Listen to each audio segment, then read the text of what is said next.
Surendranagar ST bus સ્ટેશનના પરિવહન ભારતીય મજદૂર સંઘનો શુભેચ્છા મુલાકાત કાર્યક્રમ યોજાયો હતો। સુરેન્દ્રનગર પરિવહન ભારતીય મજદૂર સંઘ ટીમ દ્વારા સુરેન્દ્રનગરના ડેપો ખાતે શુભેચ્છા મુલાકાત કાર્યક્રમ યોજવામાં આવ્યો હતો। તેમાં મુખ્ય અતિથિ તરીકે રાજકોટ વિભાગના પ્રમુખ ડીએન ઝાલા સાહેબના અધ્યક્ષતામાં શુભેચ્છા મુલાકાત કાર્યક્રમ યોજવામાં આવ્યો હતો, જેમાં રાજકોટ વિભાગના મહામંત્રી હલુબા ઝાલા તેમજ રાજકોટ વિભાગના સમગ્ર ટીમે હાજરી આપી હતી અને સુરેન્દ્રનગરના બીએમએસ ટીમ દ્વારા સર્વ આમંત્રિત મહેમાનોનું સ્વાગત કર્યું હતું। ત્યારબાદ કર્ણાવતી ખાતે પ્લેન દુર્ઘટનામાં જે લોકો મૃત્યુ પામ્યા છે તેને 2 મિનિટનું મૌન રાખી શ્રદ્ધાંજલિ આપી હતી। ત્યારબાદ ડેપો મેનેજર સાહેબની મુલાકાત લીધી હતી। સુરેન્દ્રનગર ડેપોના કર્મચારીઓના પ્રશ્નો બાબતે ચર્ચા કરી હતી અને સુરેન્દ્રનગર વર્કશોપમાં જે અધૂરું કામ છે તે વહેલી તકે પૂર્ણ થાય અને ઉચ્ચ કક્ષાએ તેની ભલામણ કરી કામ પૂર્ણ કરવા પ્રમુખ ડીએન ઝાલા સાહેબે ખાતરી આપી હતી। જે કેસની ગુજરાતી સાથે મહેશ ઉતરિયા, સુરેન્દ્રનગર।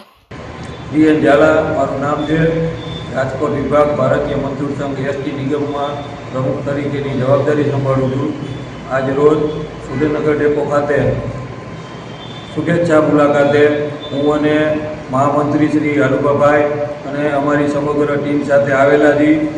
આ સુરેન્દ્રનગર ડેપોમાં જે નાના મોટા પ્રશ્નો છે કામદારોના એ બાબતે ચર્ચા કરેલી અને આ પ્રશ્નોનું વહેલાસર નિરાકરણ થાય તેવી પણ સુરેન્દ્રનગર ડેપોના કામદારોને આશ્વાસન આપેલ છે અને આથી વિશેષ જે વર્કશોપની અંદર જે કામ અધૂરું રહ્યું છે તે બાબતે પણ ખાસ અધિકારીગણને આ બાબતની રજૂઆત કરી અને વહેલા તકે વર્કશોપનું કામ પૂર્ણ થાય તેવી સુરેન્દ્રનગર ડેપોના કામદારોને ખાતરી આપેલ છે।